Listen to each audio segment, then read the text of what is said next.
Hello, this is RHM for RHM Movie Reviews. Now, this is going to be the last episode for the movie franchises. The next is I'm going to be talking about the remakes I own. First movie up, Pitch Perfect. And actually, this has the entire trilogy on it, all 3 discs. All 3 movies have a great cast. Is actually based on a book by Mickey Rapkin. I did try to read the book. To me, it got a little boring. No offense to Mickey. I know he really looked into the acapella groups he's researched. Elizabeth Banks actually directed and produced the second Pitch Perfect movie. She bowed out of directing the third movie. Not sure why, but I guess it was to give somebody else a chance to direct the third movie in the franchise instead of herself, because she obviously wanted to go on and direct more movies. And actually, Pitch Perfect 2 was her directorial debut.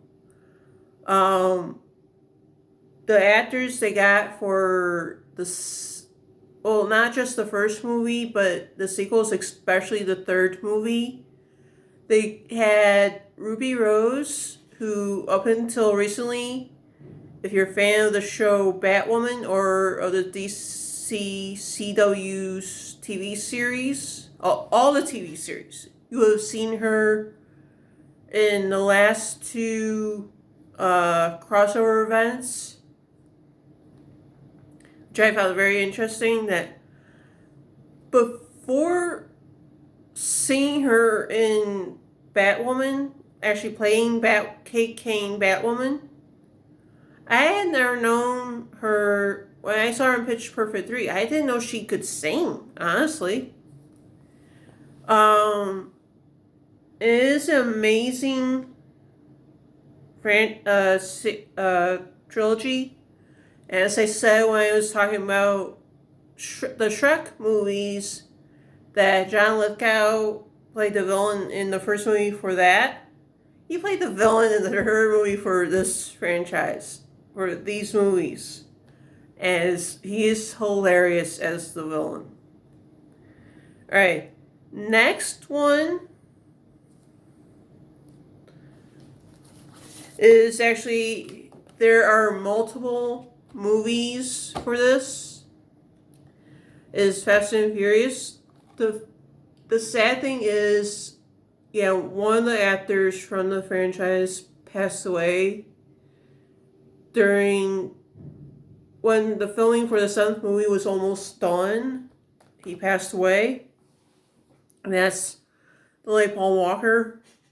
I know you may have heard when he passed away, and the fact that, yes, the 7th movie is for him, but when it came to the 8th movie, it was, from what I've read, it was from him. So when I heard that, it's like, that must have mean that he came up with the idea for the 8th movie before he passed. It was his idea to do more than the 7 movies, to do a whole bunch of movies. He was not in the 3rd movie, and Vin Diesel was not in the 2nd movie. Although, if I ever do get me any members of the cast members from this franchise, first Vin Diesel. If I met Vin Diesel first, I would want him to sign the front, and then I actually personally sign in the front, and then have his castmates from the rest of the franchise just sign the back. Just sign their name, and if they want their character, just have their character and sign their name. Only the 3rd movie has an entire different cast. And I guess From what I've heard, yeah, the ninth movie was supposed to come out this year, but due to Corona or COVID-19, whatever you want to call it, it was pushed back to next year. So I know I can't wait for the ninth movie to come out. So when it comes out, I know I'll want to go see it. I won't be able to see it in AMC theater. I will be okay with that. It just means I have to go to another another theater franchise to actually go see it. Because if you may have heard, AMC will not show Universal movies anymore. The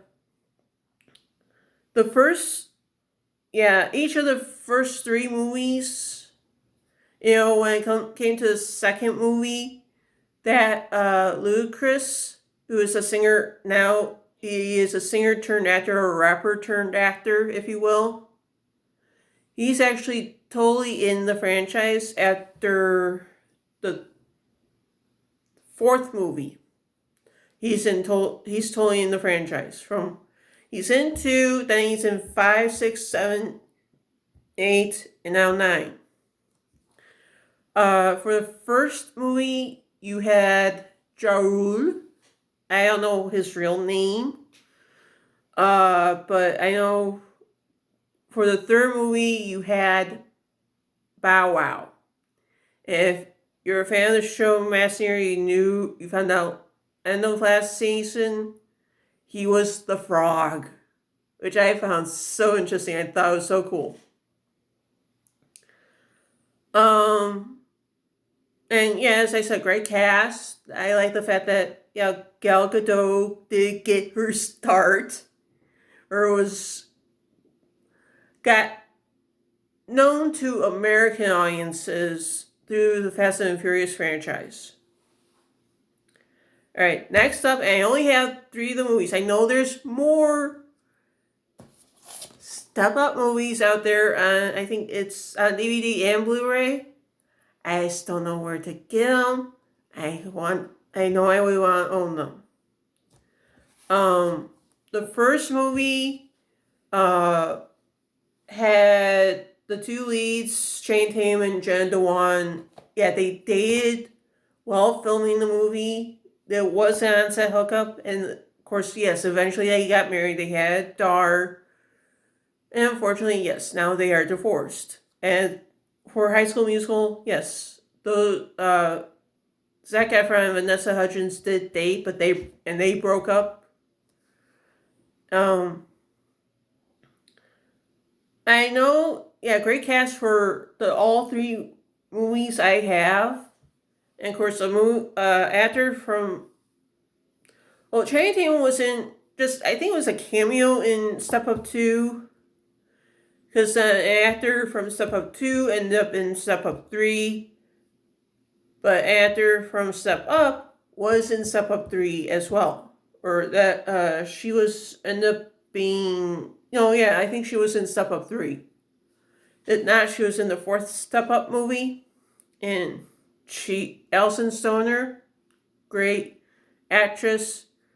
And she's actually in the Camp Rock movies with the Jonas Brothers and Demi Lovato. Alright, the next one, Will Smith. You are great in this. You are so hilarious. I don't know if you consider yourself funny, but you are hilarious in this. You and Tommy Lee Jones are perfect. This Men in Black is a great comedy. I don't know if it's a comedy or not, but they have a great, amazing franchise. And the last movie, Men in Black International had almost entirely different cast than the first 3. The only person who went from Men in Black 3 to Men in Black International was Emma Thompson. And of course, great cast for all 4 movies. There's only 4. And the fact that in Men in Black International, you see I think it's a portrait or a painting of some kind to remind you of the first movie, which I actually like. That was totally awesome.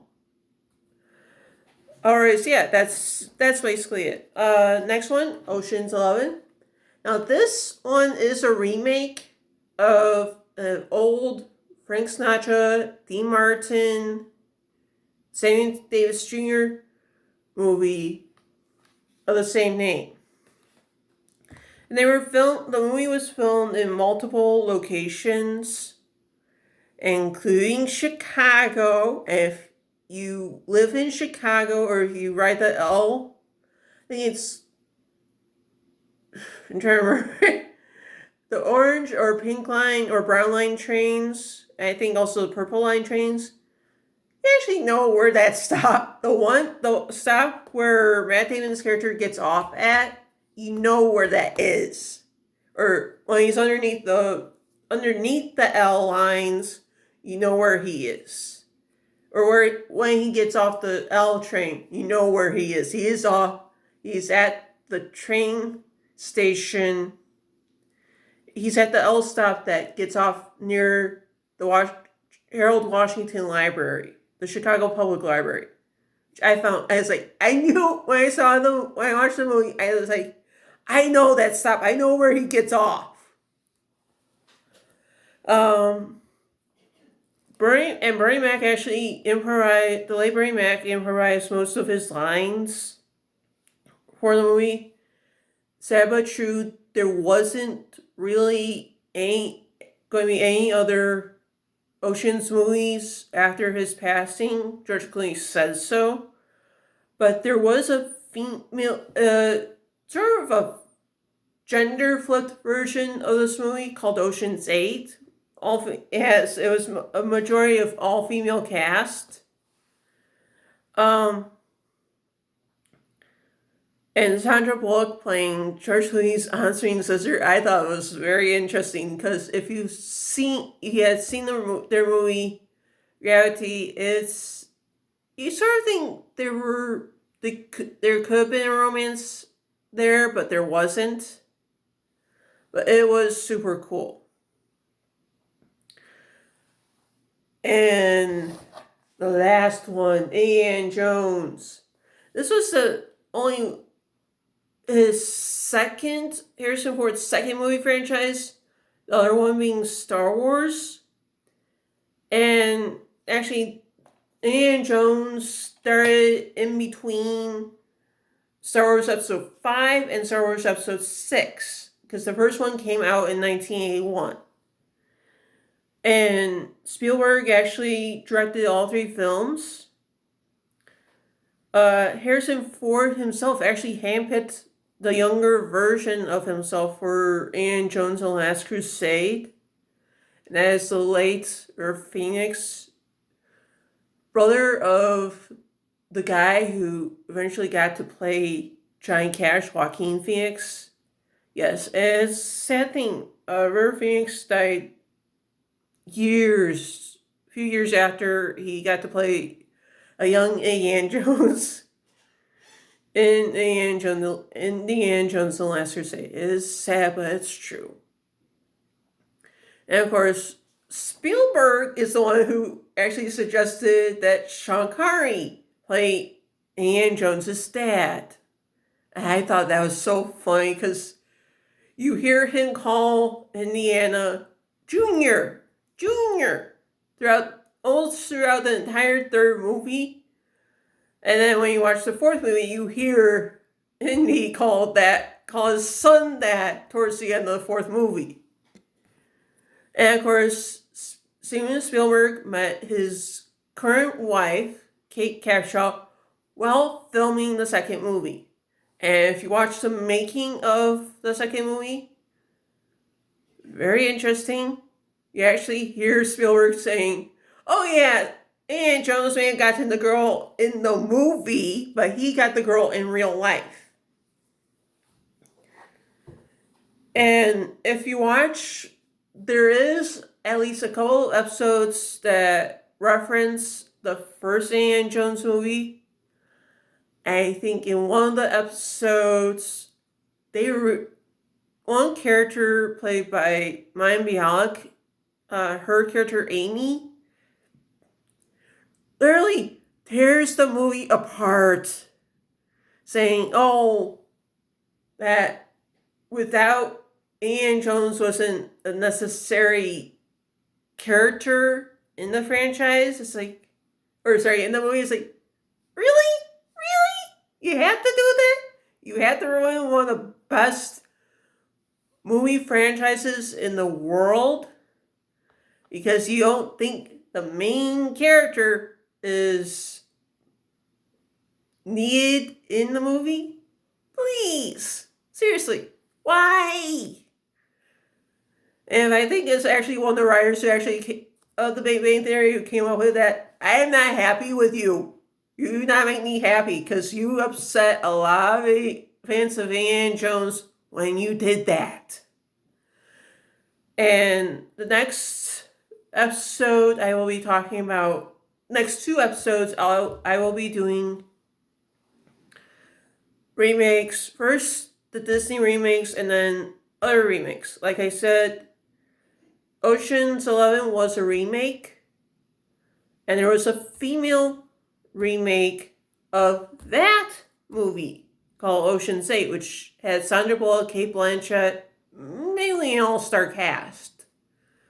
Same thing with Ocean's 11. It was, for the 3 movies, it was an all-star cast. Yes, the late Carl Reiner was in Ocean's 11. It would have been more, I think it would have been more interesting to see him do the cameo in Ocean's 8 than Elliot Gould. Sorry, Elliot Gould, no offense, but I would have liked Carl Reiner in that scene with Sandra Bullock than you. But love you. I loved you in Friends. So hopefully you get to do another movie franchise. I might like you in that. So this is RHM for RHM Movie Reviews signing off.